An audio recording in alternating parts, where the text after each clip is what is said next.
Hello, you're listening to the Two Piece Podcast, where two very different people compare and contrast their top fives on a variety of topics. Today, Steph and I are going over our top 5 favorite liquids. And the only caveat is that we can't pick things that you would usually drink. And I know what you're thinking. How can these two people talk about their favorite liquids for an hour? And to be honest, we thought the same thing.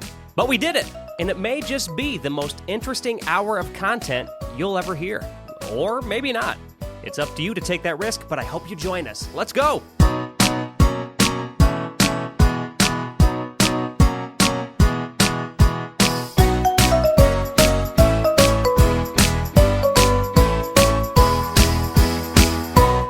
Hello, everybody. This is the Two Piece Podcast. My name is Alex. My name is Steph. Steph, what are we talking about today on the Two Piece Podcast? We are talking about our top 5 favorite liquids. Oh, I love our episodes where we talk about weird stuff like this. Liquids. Now, we had one rule. We can't do, consumable liquids, like drinks. Because we already did our top 5 favorite drinks before. Right. So, fun thing about this show is that we talk about our top 5s for whatever, but we also like to learn a little bit along the way. So, we have some interesting facts about whatever liquids we've chosen on our list here. Liquids are fun. They're a huge part of our lives. You know, they're one of the 3 states of matter. But we'll go into that in a little bit. Steph, you apparently... Actually, before I was about to get into the story. There's no story to tell yet because you need to let us know where people can find us and give us more suggestions for top 5s. Yes. So you can find us on Instagram and Twitter at the Two Piece Pod. Also, you can subscribe to our YouTube channel. That's correct. Mm-hmm. Really quick, so please do that. Follow us on all the things and let us know. And leave us a review, too, please. Leave us a review. If you tell us what your list is, we just might read it live here on the show. In fact, we got a little bit to do with that. First of all, our topic last week was, or last episode, sorry, our last episode in general was our top 5 favorite albums, and Pinata left our friend Pinata left his top 5. So I'll read these really quick. Remember, if you do this, we'll read yours too. So his number 5 is Fourth from the Last by the W's. Number 4 is Multiplication Rock from Schoolhouse Rock. Number 3 is Marvin's Marvelous, the museum one. I can't think what it's called, but it's one of mine too. I just can't remember. It's called Mechanical Museum by Tally Hall. So we share that one. His number 2 is Goodbye My 4-Track by Logan Whitehurst. And his number 1 is Flood by They Might Be Giants, which I should have known because They Might Be Giants is like Pinata's favorite group. So thank you for leaving that feedback, Pinata. Yeah, thanks, Pinata. So speaking of name drops, we also need to do a little name drop for our current topic, which is our top 5 favorite liquids. That was suggested by our good friend Weston. So Weston, thank you for leaving this strange topic. Yeah, thanks a lot. She sounds... Yeah, thanks a lot. Thanks a lot. Now I have to talk about liquids. Steph was like, every week when Steph and I hit record, she's always like, or like when we plan out our next podcast, she's always like, I really hope it's not the one of, like it's liquids. I just don't want to talk about liquids. She's got a weird thing about liquids. That's not true. No, it's not true at all. None of that was true. So, Little Bird told me that you got a story to tell. Yeah, so... Lead us in here. So this particular liquid story is about something that's a drink, but it's interesting. Have you ever met anybody who just like always spills milk? Like literally milk? Yeah. I no. No. Okay. Well, there was. I have. Well, there was this time. I used to when I was younger. I used to spill drinks a lot, and I guess I was just like, I don't know, clumsy or like not aware of like my surroundings, or like when I moved my hands or something, I knocked something over. But there was one time that there was this. I was at home and we had like this like high top like kitchen table, and I had a glass of milk and I was talking to her or something, and I was standing though at the table and I hit it, and it was in a glass and it fell and it broke. And milk went everywhere, and also glass cut my top of my foot. And I still have a scar from that. Do you? Yes. I don't know if I've ever seen that scar. Goodness. So anyway, so I spilt drinks and liquids a lot when I was younger, and I have the scar to prove it. Did you cry over it? No. Because it is spilled milk after all. I know, you cry over spilled milk. Yes, I did. I didn't. That's the part that's funny. I know. Right. But I didn't that time. I'm sure I did before, but. So. I also threw Dippin' Dots. Dippin' Dots aren't liquid, though. But I threw those all over the car one time when I was, like, really little. Just for fun? I guess. I don't know. I don't remember. I mean, I don't know what's in child Steph's mind, so this is interesting. Yeah. Okay, so I was curious to see where your story would go, because right before we recorded, I was like, so you got a story about a liquid? She's like, yeah, I got you covered. Well, I spilt milk and I cut my foot. Yeah, my foot. I don't know. But I always spill. I spill a lot of things, and still I spill. Like usually have water in like a Yeti or something before I go to bed, and I have it, on my nightstand. And I spill that all the time. And I have to get up. It's dark, and I reach over to like take a drink, and I knock it over, and it spills all over my wooden nightstand, all over the floor, and I have to turn my light on at 2 a.m. and clean it up. I've never seen you spill anything. That's good. I mean, I guess there's a whole side of you I just don't know. Yeah, I haven't seen you spill anything. I hate that feeling when it happens, though. I've done that too. I know. Well, I'm sure you'll eventually see it. Maybe one day. Yeah, same kind of thing with me when I have, like, if I use my, like, Yeti cup to go to bed, sometimes I'll use that, sometimes I won't. But when I do, that spill is always the worst because there's so much water in there. It's all over the nightstand, and it's annoying. Yeah, I know. And then you got to dry it all up and open all your drawers and dry everything out. Liquids. Liquids. What, you can't live with them, can't live without them, huh? Mm-mm. So I guess before we get into our top 5, maybe we could do a quick little, just, basic education of what a liquid is, I guess. I mean, everybody knows what a liquid is, but here's some just basic stuff that we learned back in elementary school. Here's a little refresher course. Then we'll get into our top 5 liquids. By the way, we don't know what each other's liquids are, so this is going to be really interesting. So first of all, Steph, what's a liquid? Right? It's obviously one of the 3 states of matter. Mm-hmm. What are the 3 states of matter, Steph? Solid, liquid, gas. In that order. Yes. I mean, I don't know if there actually is an order, but that is the 3 states of matter. So basically, another definition of, or our definition of a liquid specifically is, it's a substance that flows freely, but it's of constant volume. It has no definite shape like a solid because liquids take the shape of whatever container they're in.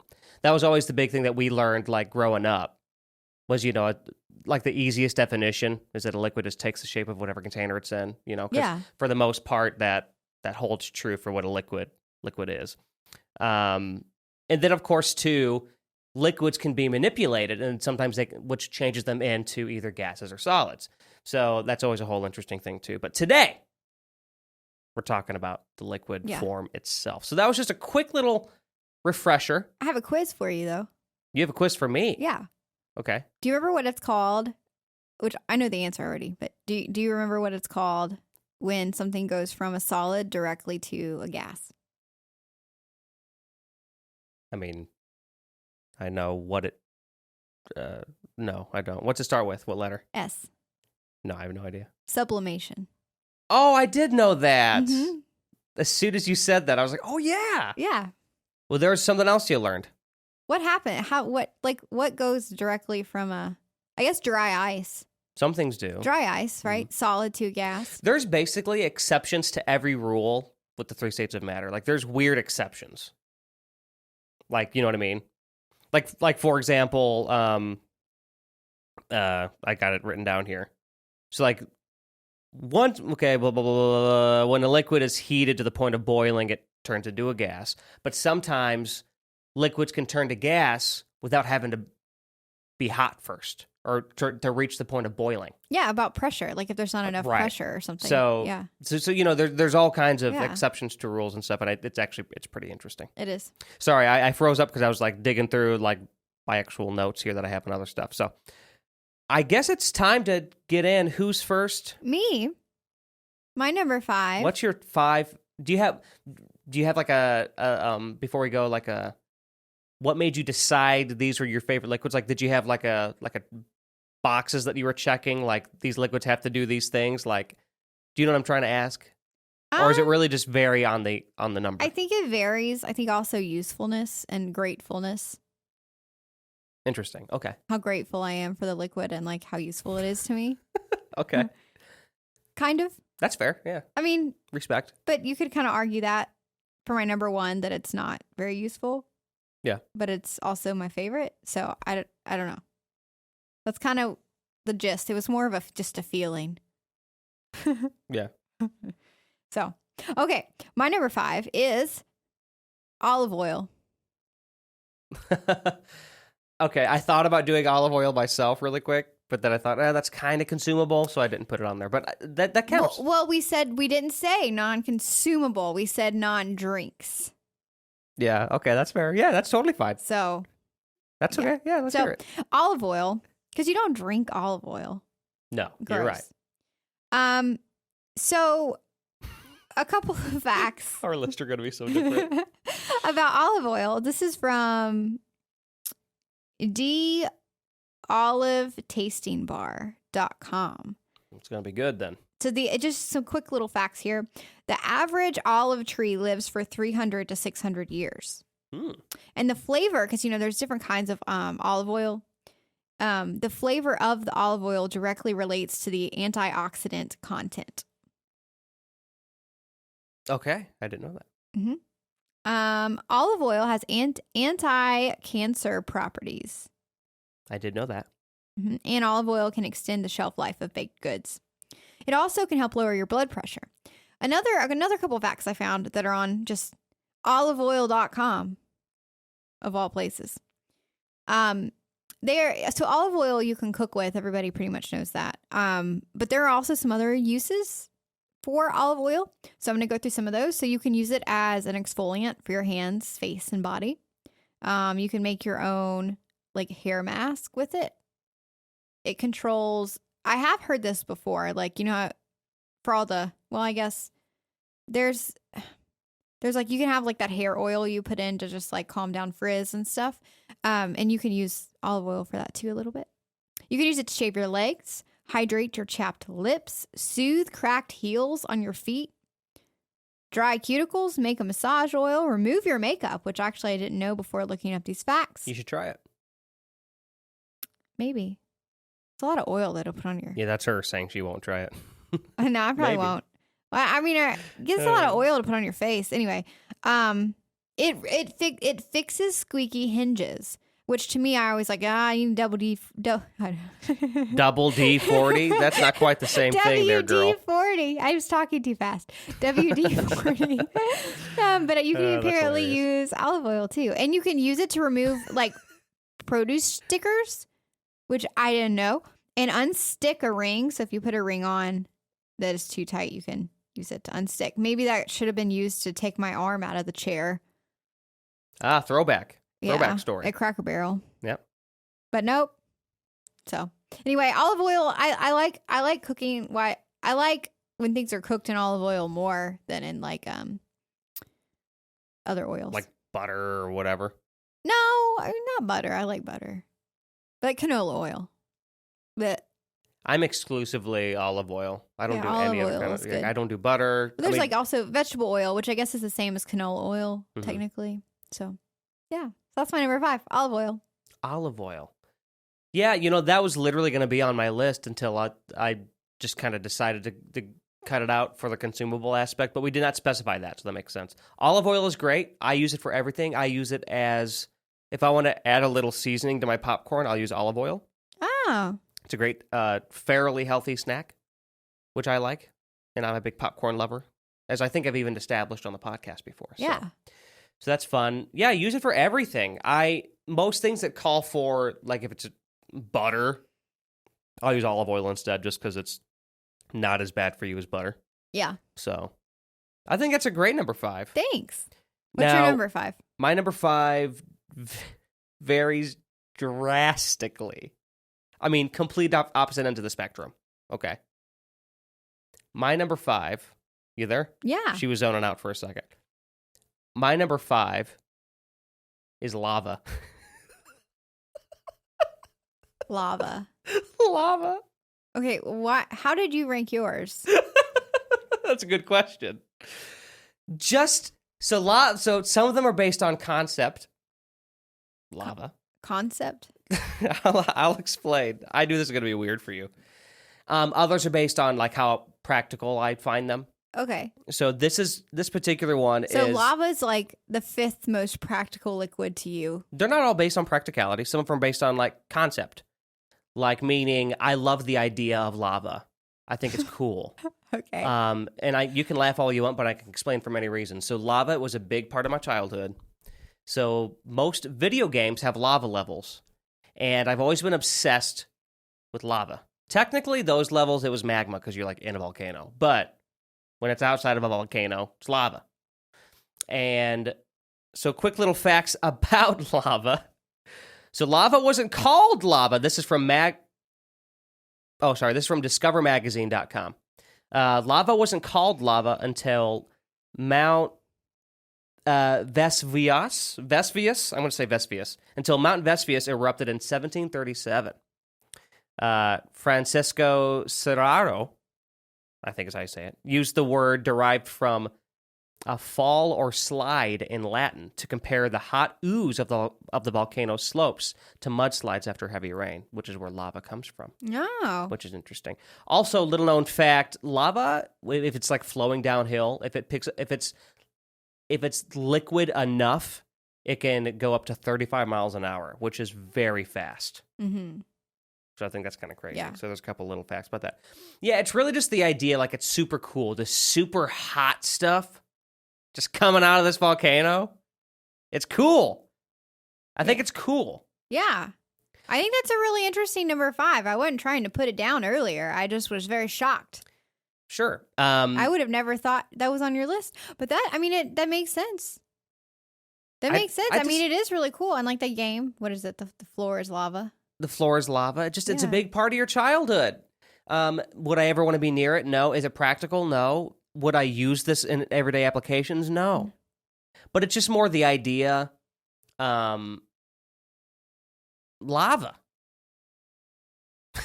I know it's weird. I don't know. I just think it's cool. No, it's a cool number 5. Because you can look up lava, like moving, and it looks really cool too. And Yeah. you can watch it harden, and that's Well, like interesting. a lava lamp, Yeah, right? lava lamp. Lava lamps are cool. I didn't even think about that. Maybe you should have. Maybe I should have. I Maybe it's not too late. think it's too late. Yeah, it's probably too late. You're right.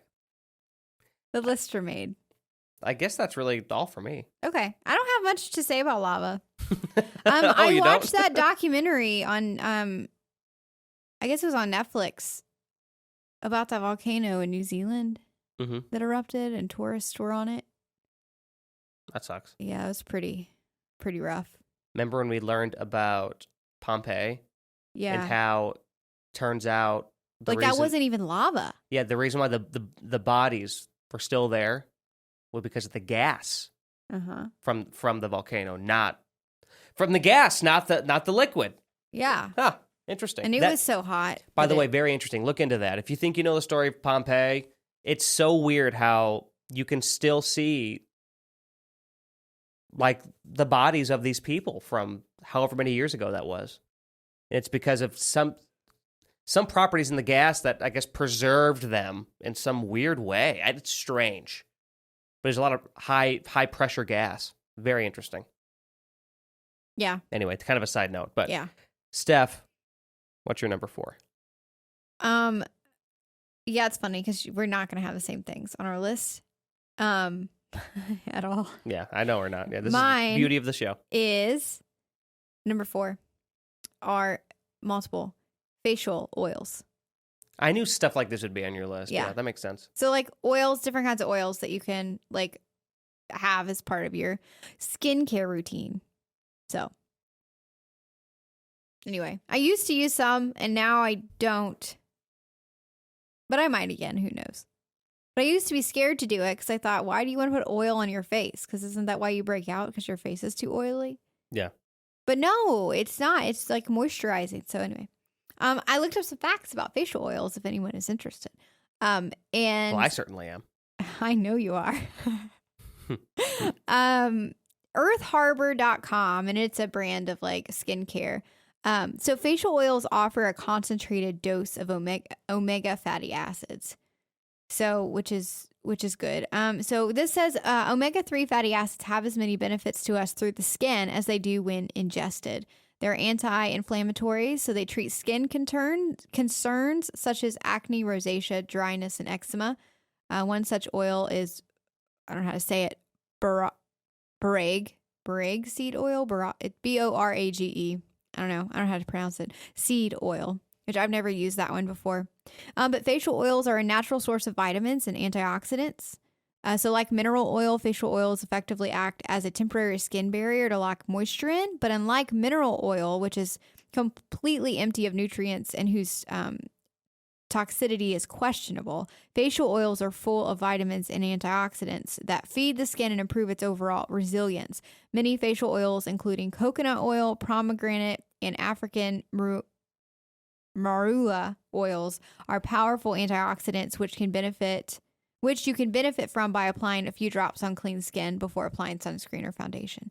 So I just think it's really cool that it does a lot of other things too, but I think it's really cool that there are some like facial oils and things that you can like put on your skin or have as part of your skincare routine that offer similar benefits to like eating those things, right? Or like you just put them into your body through your skin and they're beneficial. It is cool how like different elements of things work like that. You can absorb different nutrients and you can absorb. Yeah, I think that's really cool. And it helps with like the moisture, and you have to take care of, I know like some people are like, oh, that's so frivolous. You do like your skincare routine. And I know some people think that, but it's also like, I don't know, you have to take care of your skin. Your skin is an organ, right, on your body, and you have to take care of it and keep it healthy.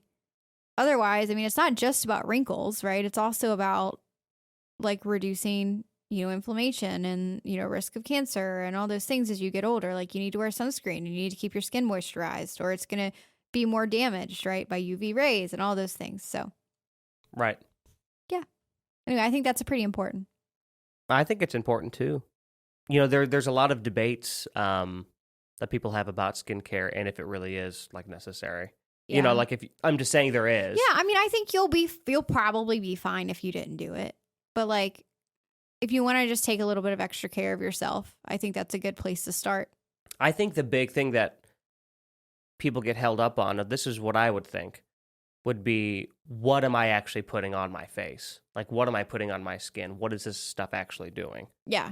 I think that's the big thing, because so many companies claim that it's good for you, but is it good for you? And I think I think there's nothing wrong with it. I think it's great. I think it's good to take care of your skin. I need to start taking care of my skin because I don't, right? I mean, I clean myself, but I don't take care of my skin. There's a difference. Yeah. And that's the first thing I would do is go, okay, I would do a bunch of research to see what.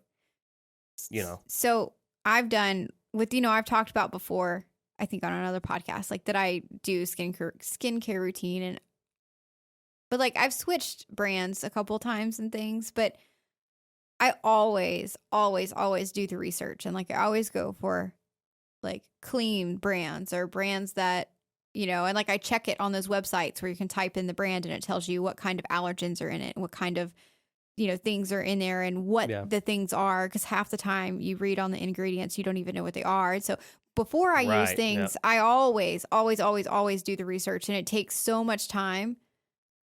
But to me, worth it. Yeah, it's important because like you want to make sure what's putting on your skin. So sometimes you have like moisturizers that you put on and it has some kind of acid in it that works for most people, but maybe not for you. Maybe you're allergic to it, right? You're one of those people who are allergic, and it dries your skin out and gives you sort of like rashes and things, right? Like you need to know what's going on your skin and into your body.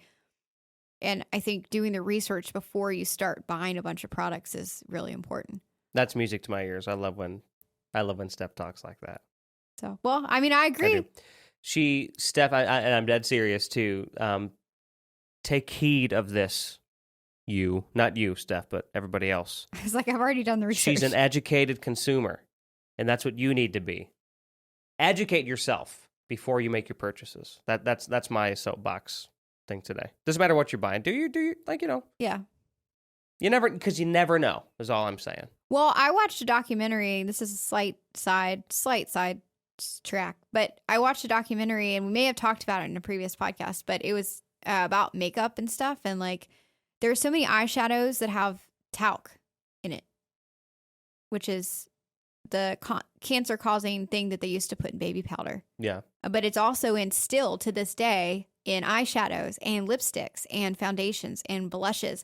And after I watched that, I was like, oh my gosh. When I went to Target, right? And I just was like, oh, I need more eyeshadow or whatever. And I looked, and almost every single thing I picked up on the ingredients said talc. Yeah. I was like, oh my gosh, I've been using this stuff.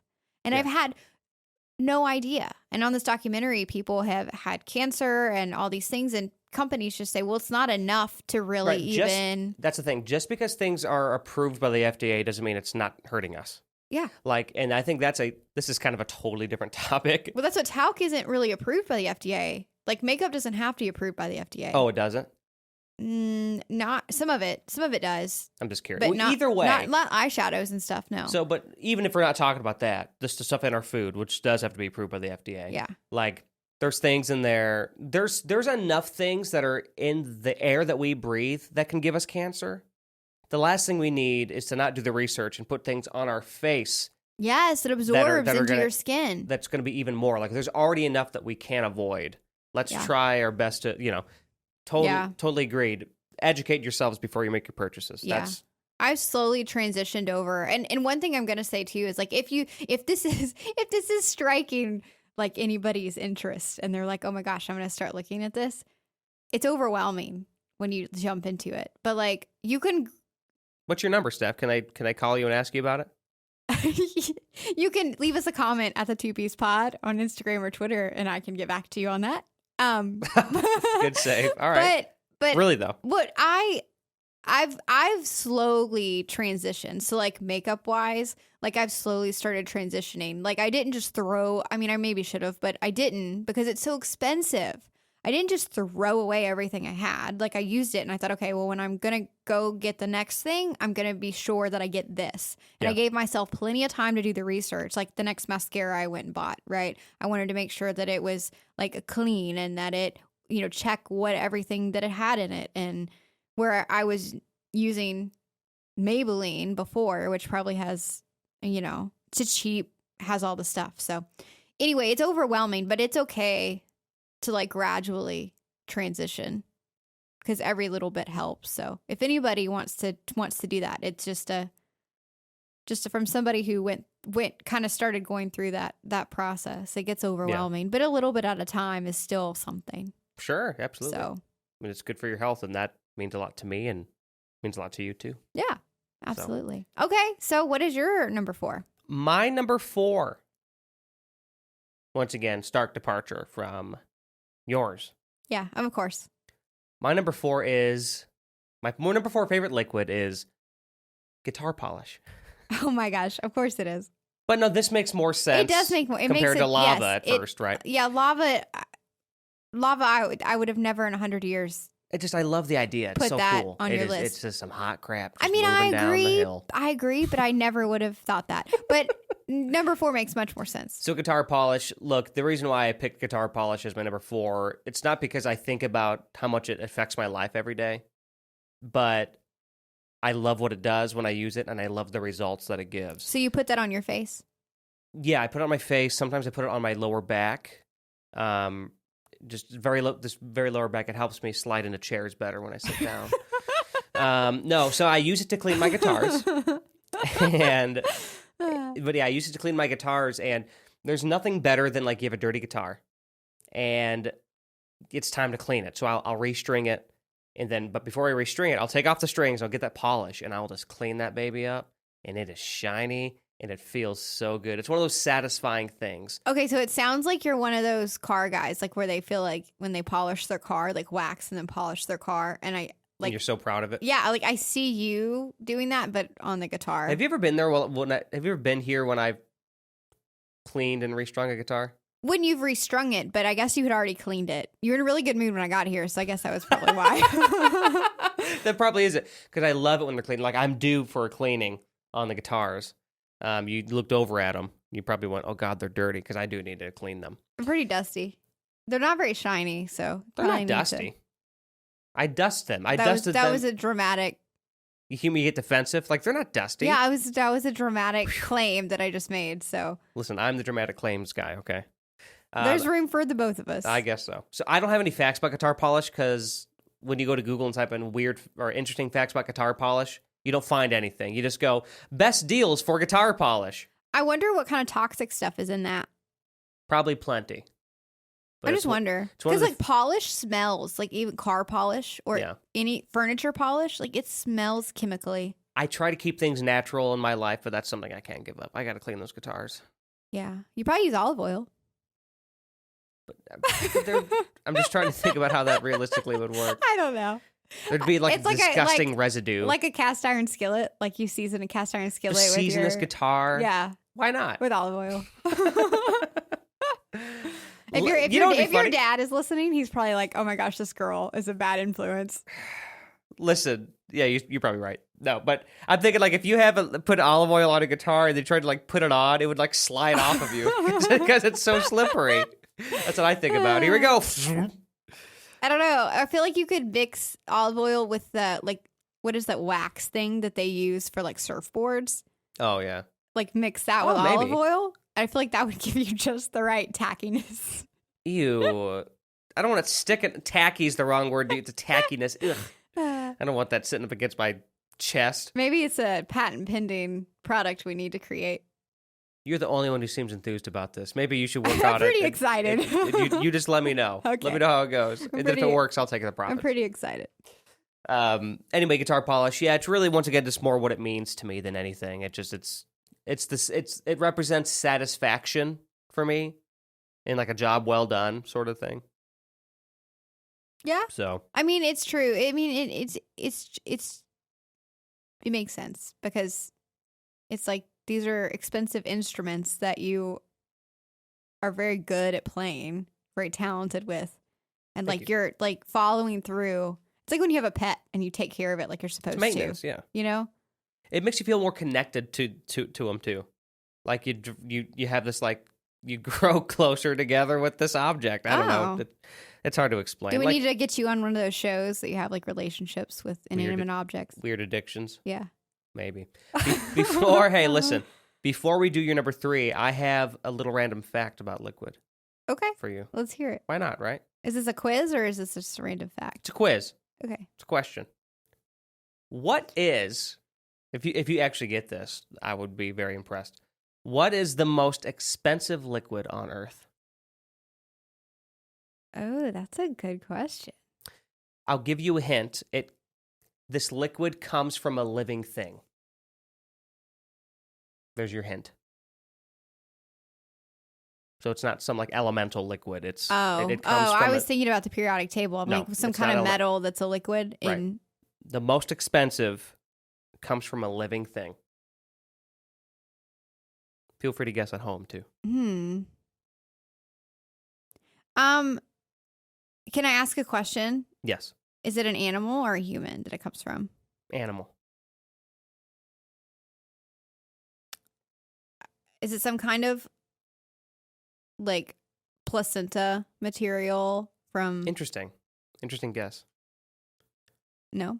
Is that your guess? Yeah. No. It is scorpion venom. You know what? I actually knew that.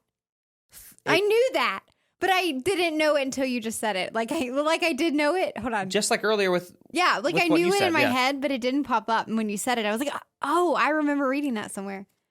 $38,858,507 per gallon. Oh my gosh. That's a gallon, but that's how much it is per gallon. Why? What do you use that for? I didn't look that far into it. Oh, I'd be interested to know. Probably, what do people look probably like? For, like, studying and, like, reverse engineering purposes and figuring out what makes the venom, maybe. Like, it's very sought after. I'm Googling it. To, like, learn more about it? I'm not sure. Oh. In a lab, scientists are finding out that venomous proteins can be used in medicine. Researchers have had success, for example, in using scorpion venom to treat brain tumors in humans. Instead of causing harm to healthy nerve and muscle cells, venom such as chlorotin. You know I can't read. I know. Chlorotoxin can be used to block signals from cancer cells, and that's from askbiologist.asu.edu. Interesting. So it's like medical. It's medical, but for like cancer treatment. I have to look more into that because that's a weird thought, but I believe you. That's cool. So that's why it's so sought after. Yeah. All right. Is it my turn for interesting. number 3 or is it your turn for number 3? No, it's fine. No, it's my turn. Okay. Yeah, it's my turn. I'm trying to make sure I have the right tab open for our next topic. My number 3 is lotion. Yeah, I could have guessed this one. Yeah. Lotion. Yeah. My hands get so dry. I know they do. They bleed sometimes. It's so yeah, bad. well, you know how like when your hands get so dry that they crack? It's like they crack open. It's like a desert in the palm of your hand. Yeah. And it's like you have those A desert in the palm of your hand. trenches that are in your skin. Yeah. Yeah. Oh, it hurts so much. It hurts so bad. Anyway, yeah, I couldn't live without lotion. My hands are so dry all the time. Yeah, they're a big part of your life. I understand that. Yeah. So, a little something about lotion. This is from glovesinabottle.com. Some details about the first, because I was thinking about this and I typed in like interesting facts about lotion. And then I thought, you know what? Like, where did lotion come from? Like, what is the history of this? So the earliest evidence of the use of lotion type, is it salves? I never know how to say that word. Can be traced as far back as 3000 BC to the ancient Sumerians and the ancient Egyptians. Of course, back then everything was made of natural ingredients such as animal fats, oils, and honey. The Sumerians used pulverized plants and tree oils, while the Egyptian used ingredients such as castor oil, herbs, milk, and honey. Skin care and skin protection was vital for the civilizations like the ancient Egyptians, who lived in the harsh climates exposed to extreme heat and wind, and they knew the importance of taking care of their skin. History has it that one of the earliest lotion bottles belonging to Egyptian queen, here's another, Just move on. Hatshepsut, who was rumored to have suffered from skin conditions such as eczema or psoriasis. The lotion contained traces of nutmeg oil, palm oil, fats, and benzopyrene. Benzopyrene is one of the world's most dangerous carcinogenic substances. Carcinogenics. Yes, thank you. And is highly toxic. As it turns out, the queen's skincare regimen might have contributed to or been the cause of her death. Oh, wow. Yeah. Isn't that interesting? That's a twisted turn of events there. So again, check the ingredients of your lotions. Be an informed consumer. You have every right to. Please, that's our lesson today. But yeah, anyway, isn't that kind of cool? 3000 BC? That's old. They were like making lotion. That's cool. Yeah. I thought it was. That is neat. That really is neat. Yeah. I ranked lotion 3 because I need it. And I I use it all the time. Yeah. I don't like the feeling though after. Like I feel like after I put it on, I can't touch anything or it leaves like an oily residue. But like I never have enough time just to sit there and let it soak in my hands. Like I'm too busy for that. Like it's like I'm gonna smack it on, ready to go, and then I gotta touch something else. That is the exact reason. It's annoying. That's the exact reason why lotion did not make my list. Lotion was gonna be on my list. Oh, was it? And that, yeah. Oh. Like 5 or 4. Because I love lotion when I use it, but I don't use it as much because you don't like the sticky feeling. I don't after. Sticky feeling, and it stays. Even the ones that say they don't leave any residue, they still do. I think different. If you wait long enough, it soaks in. But I don't have the patience for that. I also realize that I'm weird with my hands and how things feel. Yeah. So it's very possible, and I really am, for those of you listening, I'm a little extra weird about how things feel. But yeah, so I just can't do it. Yeah. But I do love lotion. I do love the idea of it, and I do love it at first before I get annoyed with the stickiness, and then I wash it off. Before that, I love it. When I got hurt, I used a lot of lotion. Like on where did On your foot. it was on my foot. Yeah. That's right. It It was was on in the cast, yeah, because it was dry. because it was dry. It was like kind of chafing a lot and stuff, and Yeah, it was dry. Poor foot. Steph kept it nice and moist. Well, with in that your lotion. hands, it was in the cast too. Because Mhm. you're between your thumb, remember, would rub like right there Oh, between your yeah. thumb and your palm would rub on that hated that. cast, and it Well, got really dry. until later on, they got me that little pink thing. Remember that little pink thing Uh-huh. that helped keep it.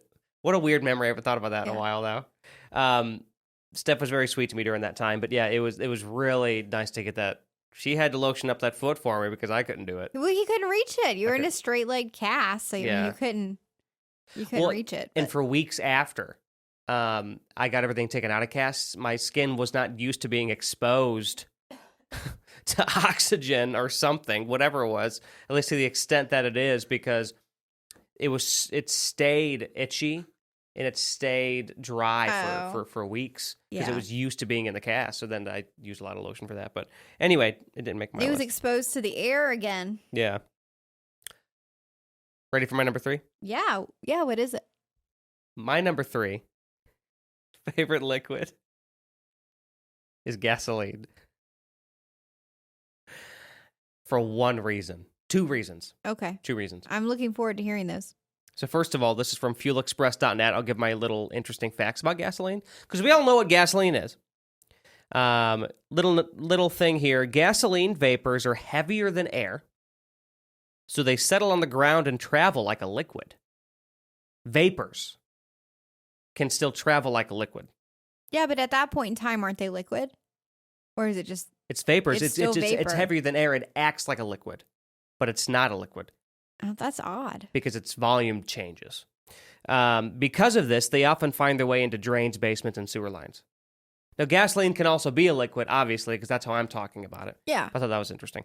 A couple other quick things. Drivers in the United States account for around 44% of the world's gasoline consumption. We're almost 50%. That's sad. Yeah, it is sad. Then also, the diesel engine was named after its inventor, Rudolf Diesel, and not the fuel that it runs off of, which I didn't realize. Oh, that's Um, interesting. It was actually originally designed to run off of peanut oil. Well, they should have kept it that way. Right? So, you may be thinking, I know what you're thinking, you, Steph, and anyone listening, why the hell did Alex pick gasoline as his number 3 favorite liquid? I think it's because you like to drive your car. 2 reasons. I'll start with the one that you kind of said. First of all, it's what gasoline represents. Mobility. Okay?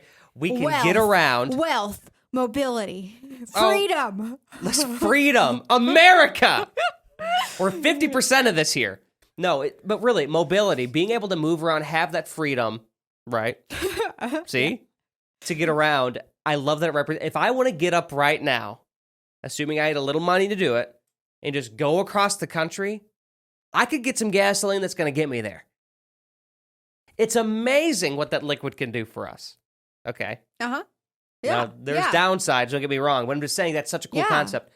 It The is. other reason that I love that gasoline's my 3rd favorite liquid of all time is that I love the smell. You know I'm not alone, Mm. right? Look at me. She stopped looking at me for some reason over this. You know that people like the smell of gasoline, right? It's not. That is a thing. Because I'll be in conversations and I'll say, I know it's weird, but I like the smell of gasoline, and then people will say, I do too. Like that- Really? yes. I've never heard that. Yeah. Quick little story. One time I did take a huge whiff of gasoline when I was a kid.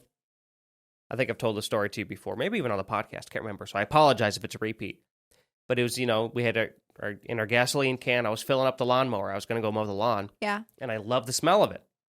For some reason, once again, people doing it to get high. They just want to get high. I like the actual smell of gasoline. I know, that's what I'm saying. I haven't heard that before. But So Anyway, I was getting ready to mow the lawn, and I was probably middle school, and the dispenser, right, that pours it out. I put it right up to my nose, and I just took a big ass whiff because I just wanted to smell it. Like I got to smell this gasoline. Did you more. just like pass out? I fell back. Yeah, I didn't pass out all the way, but I saw stars a little bit, and I passed, and I kind of fell out, and then like I got straight back up. It was wild. Like, so clearly that could have easily knocked me out, and I got scared, and I never did that again. But because it was just the curiosity, like I want to smell this more than I'm already smelling it. It was intense for like a 13-year-old Wow. kid. So that happened once. Well, I'm glad you didn't like pass out or something. Well, if I did, I did. Whatever. For some reason, I love the smell of it. That's interesting. See, now I'm curious. I will Google it. I'm going to look and see why people like the smell of gasoline. Yeah, look it up. It gives me like migraines. Oh, I love how it smells. Why? Like I don't even like to stand outside while I'm pumping gas because you can smell it. Of gasoline. There it is. It's the third one. Why do people love the smell of gasoline? Well, why? What does it say? Why do some people love the smell of gasoline? Scent. I don't know if I'm going to be able to find it quickly because it's like a big long thing. Is it like that thing with cilantro where it's like in your genetics if you like it or not? I wonder. I'm not sure. Another theory focuses more on the physical effect benzene has on the nerve receptors that detect the smell. Benzene and other hypochondrians, when inhaled, have a suppressing effect on the nervous system, which results in a temporary euphoric feeling. It produces a pleasurable sensation that's not unlike alcohol or a host of other drugs. Which that makes it sound like you're just getting high. Yeah, but that's not like about the actual scent of it, though. I don't think. That's more about like the effects of it. Right. Yeah. Put simply, this is another site. Put simply, scents make us react on an emotional level. So it's very So what they're implying with that one, that was for mental floss. What they're implying there is that maybe there was a strong memory when I was young that had to do with the gasoline, and now I associate that with a memory subconsciously. Because you do need to remember, smell is one of the most prominent senses for emotion. Yeah. Right. If not the most, maybe it is the most. I don't know. Smell is a very important emotion. And I said that correctly. I know I said emotion and not sense, but it really is kind of like an emotion. Yeah. So maybe. But anyway, enough. People think I'm crazy already, apparently. No, I don't think you're crazy. That's just very interesting. What are you number 2? I will say your list is much more interesting than mine. Yeah. I will give that to you. Thank you. Okay, my number 2 is soap. Oh, boy. All right. Well, you want to hear something crazy? Uh-huh. My number 2 is soap. Oh! All right. So we can tackle this one together, and then we'll skip to 1, I guess. Yeah, that sounds good. That's funny that both of our number 2s are soap. Yeah. Oh, so I ranked soap as number 2 because of its usefulness, and I would not want to live without it. Now I'll go to mine really quick. For me, it's that, but it's more about how it makes me feel and less about what it does. So I know what it does, and I know it keeps me clean, but I put soap as my second favorite because of how it makes me feel clean. Oh, that's interesting. So it makes me feel secure in being clean. Even if soap isn't doing the best job of doing it, it makes me feel that way. Okay, well, that makes sense. So we're saying kind of the same thing, but just in a different angle. Yeah. Yeah, that makes sense. So I looked up some facts, and I just want to share, since you probably have some too, I'll just keep mine. No, go ahead. Okay. You got more than I do. So this is from ukcleaning.co.uk. And my screen was too dark. I couldn't see. This girl's blind as a bat anyway. No, I'm not. I'm not blind as a bat. How rude. I see you. The longer I've known you, the more you squint at everything. Was it today? Today, I was somewhere and I tried to read something and I did the mom face where you like lean down and you squint but you lift your eyebrows. Oh no. And I was like, oh no. Are you ever going to have to start wearing glasses like all the time? I probably should be wearing them most of the time now, but Have you ever done contacts? no, because I usually just have my glasses for reading, But I can see everything sounds except like- when I'm in a store and need to read something, I can't read it. So how are you going to make your best informed purchases if you can't read the labeling? Well, if Full circle. If I hold it close enough to my face, I can read it. Like an old lady? Yeah. You're 28. Okay, I'm not that blind. No, Okay. I'm just kidding. Okay, I just had to squint a little, okay? Sorry. All right. So, no. All right. So, in 1869, B.J. Johnson developed the first formula for liquid soap made from palm and olive oils. Olive oil, here we go again. He called it palm olive. Does that sound familiar? Oh. The first liquid soap for household cleaning soon followed, made from pine oil. And then Waiting on more there. Just yeah, got well, quiet. well, there's this. It's slightly different. It's like a list of different kinds of facts. So, soap manufacturing progress. Okay, sorry. Soap I don't have my glasses on.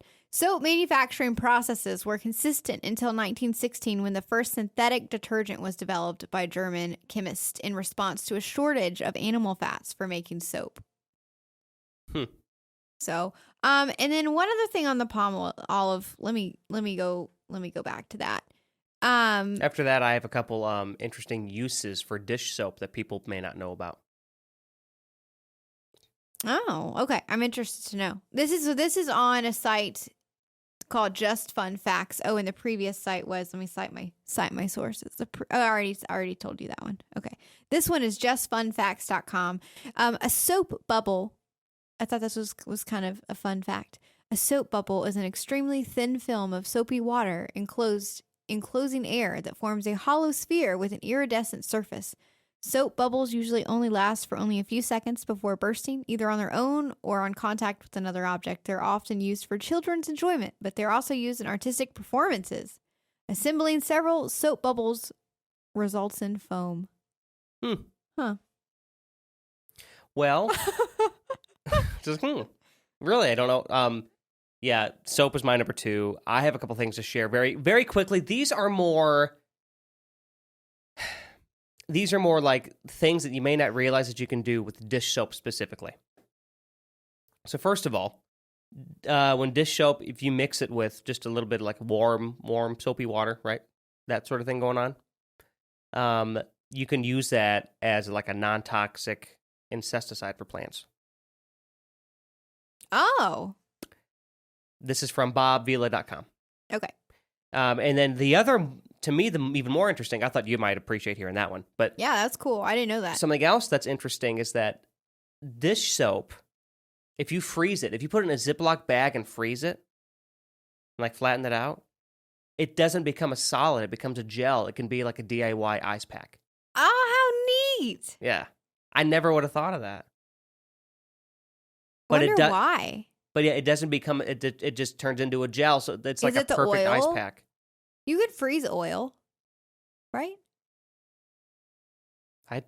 I think it just becomes like A gel? jelly. Yeah. Oil? Isn't that interesting? Yeah. That is really interesting. For me, yeah, I love being clean. You and I both love being clean.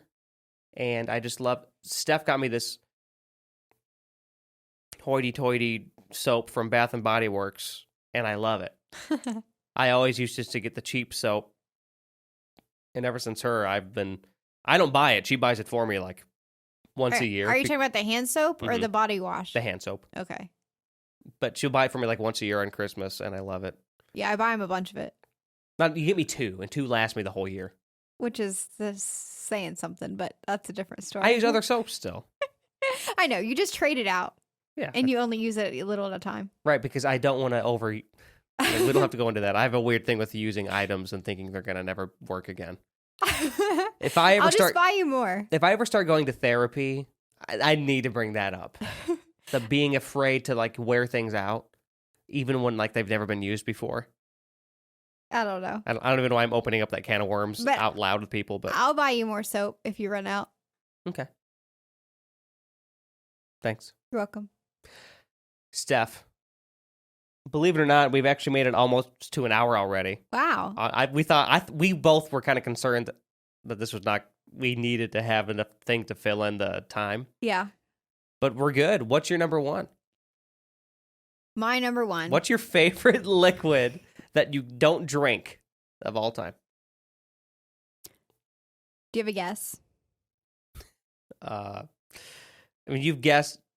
I really don't know. Okay. Fragrance oil / wilted max. Well, hold on. Melted wax. You've been doing a lot of melted wax stuff lately. I know. The candle burn stuff. That's why it's my number one. That's nice. Yeah. So I've been doing not candles, but wax melts. So like where you have that. We call them candle burners. It's the same thing. Yeah, a wax melter, but the little unit that heats it up, and you have these little wax melts, and you can put them in there, and then there's like fragrance oil in the wax melts, so then you smell things. But I've been using those while I'm working, and like right before I go to bed. It's like lavender and stuff, and it's supposed to be calming and all those things. But anyway, that's like my favorite liquid, non-drinkable liquid right now, because it's very useful, and also because I just love learning about all the smells and what they're beneficial for. Yeah. So like, I'm glad you're doing that.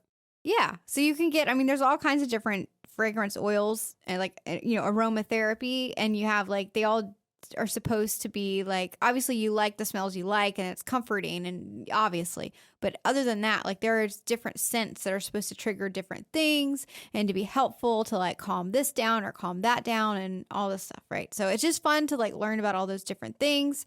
And part of the reason why like I don't have an oil diffuser, I've always wanted one of those. What's an oil diffuser?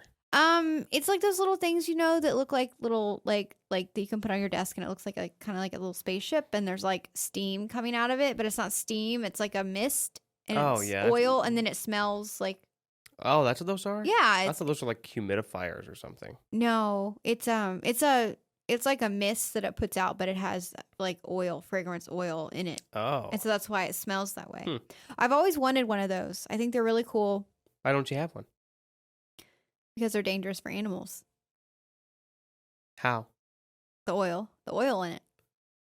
So that makes me concerned about people. Is it really good for us then? Yeah, it's fine. So animals, so some people would argue that it's not good for us. That's what I'm saying, yeah. But no, I think animals, so like dogs have such like a much better sense of smell than we do. And also, like, their brains and their sensory systems work differently than ours do. So these smells and these different kinds of oils impact them differently than they impact us, right? So, like, even, like, foods that we eat, like grapes, we can eat grapes, but, like, those are toxic to dogs, right? So, like, things don't work the same in a human versus an animal. So this is where some of my facts came in, but I did a lot of research because I thought about buying. I was like, look, I need some de-stressing like during the work hours, and I've always wanted one of these like oil diffusers, and I did some research on it, and it turns out that it is toxic to animals. And everything I read was like, don't let your animals like get into the oil, because if they drink it or whatever, it gets in their system that way, then it's toxic. But then I'm like, okay, well, that's not going to happen. I'll keep it in a safe spot. But the thing with the oil diffusers that I read also was that they're diffusing like the oil little droplets into the air, right? And if it's where your animal is, or they're walking past it and it falls onto their coat, and then they go to like clean themselves like a cat, Yeah. then she's licking the oil off of her fur. Yeah. So she's ingesting it. So same thing, right? So in different concentrations of different oils can do different things. It's just not worth the risk, right? So I did a lot of research, and I thought, okay, I don't want to do that, but I also don't love candles because it's fire. And I have, with my cats, they'll jump up on the counter and they'll swing their tails around, and I'm just too afraid of something getting knocked over or somebody's tail getting in the fire, so I just don't want to do that. And I thought, well, what's another option for me then? And I thought, the wax melts. So it has fragrance oil in it, and you just smell it. It's not like anything is being dispersed into the air. It's just it's like a candle, but without the flame, right? So that's not toxic for animals. So just an FYI, if you do have like an oil diffuser and you do have animals, just make sure that you look up what oils you're using. Some oils are okay and some are not. And then they recommend that if you do have one and you want to use it around animals, just keep it somewhere where your animal's not going to be often. Yeah. So anyway, so just a quick thing about aromatherapy, fragrance oils. So the chemicals in the fragrance oils, essential oils, are responsible for a variety of effects, including easing muscle pain, reducing nervousness, and easing stress.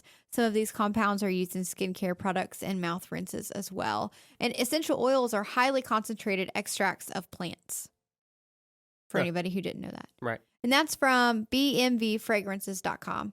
And then a quick note about the animals. This is from aspca.org. It says, are essential oils potentially harmful to your pets? And if so, what precautions should pet parents be taking? And the answer is slightly more complicated than a simple yes or no. In their concentrated form, which is 100%, essential oils can absolutely be a danger for pets, dogs, and cats who either have walked through oils, gotten some on their coat, or had oils placed directly on them.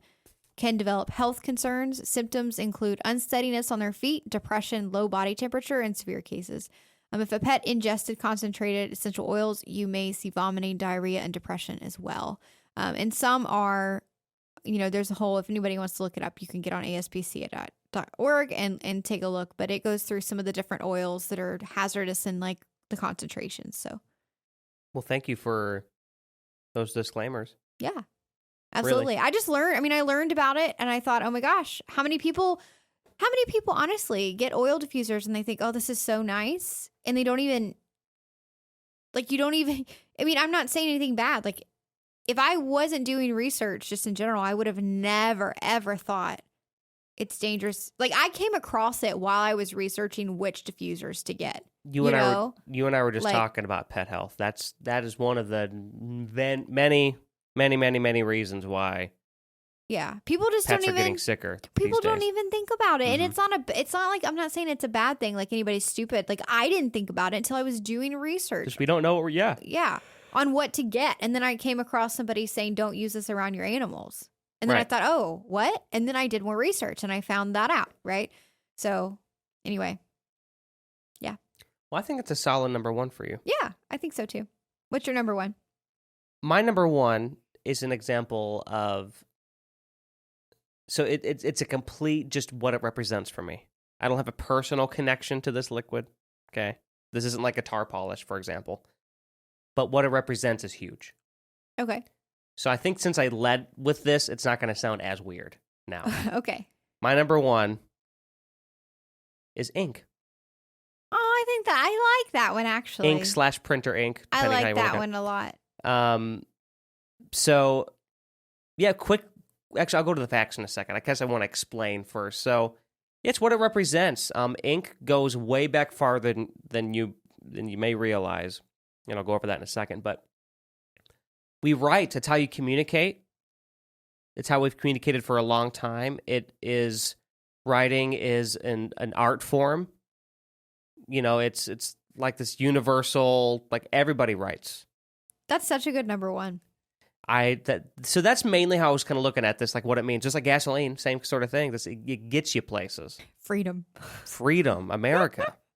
So, yeah, that's really it. I thought it was one of my first thoughts when I came up with this list. I thought, ink, it's got to be one of the most important liquids, and it's got to be one of my favorites. I just wrote a letter today. Yeah.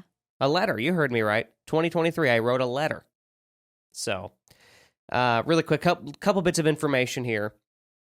This is from tonerbuzz.com, so it's all about toner.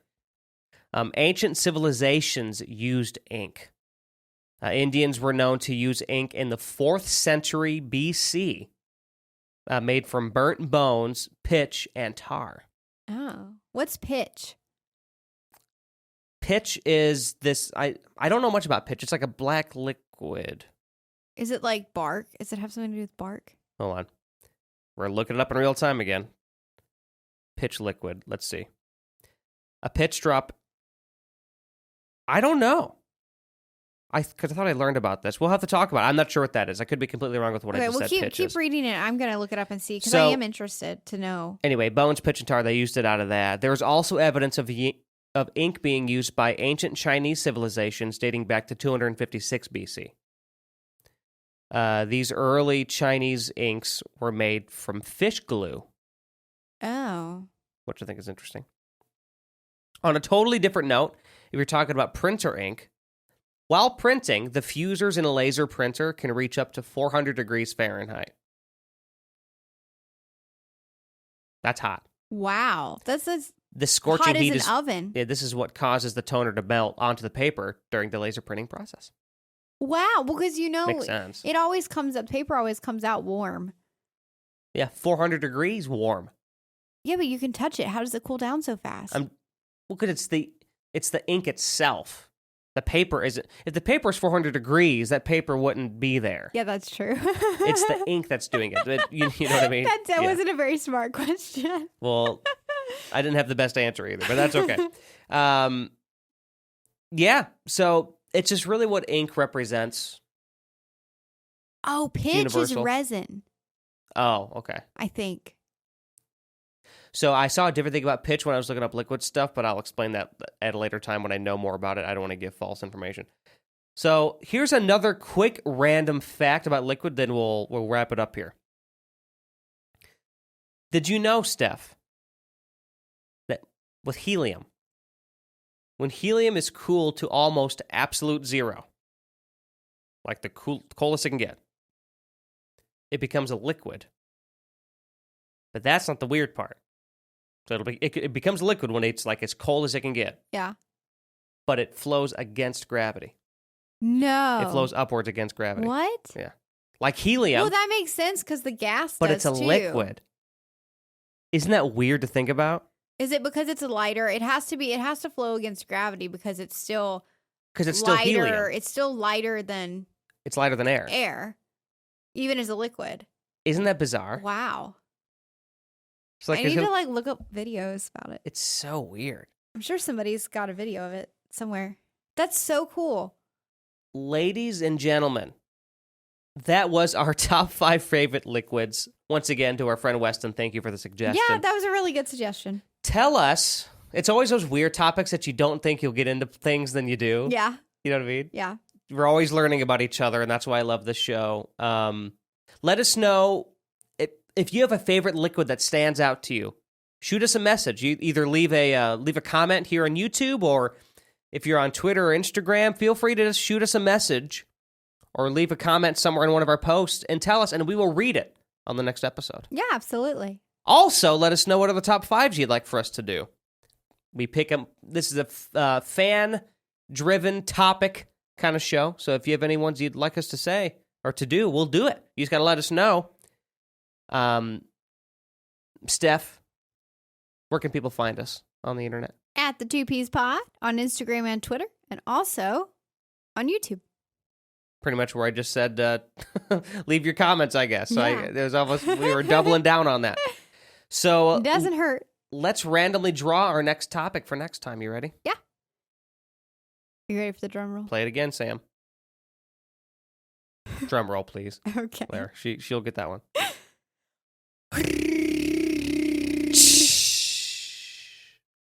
Our top 5 favorite vacations. Oh, that'll be a fun one. Yeah. This is going to be easier for Steph on this one. She'll know exactly what her list is. I know she will. It'll take a minute, but... This is going to be the one that I struggle with. Will it? I just can't think of... I can think of vacations, but we'll see. Ladies and gentlemen, thank you for listening or watching the 2Ps Podcast. Steph and I will see you next time. See you next time. Bye. Bye.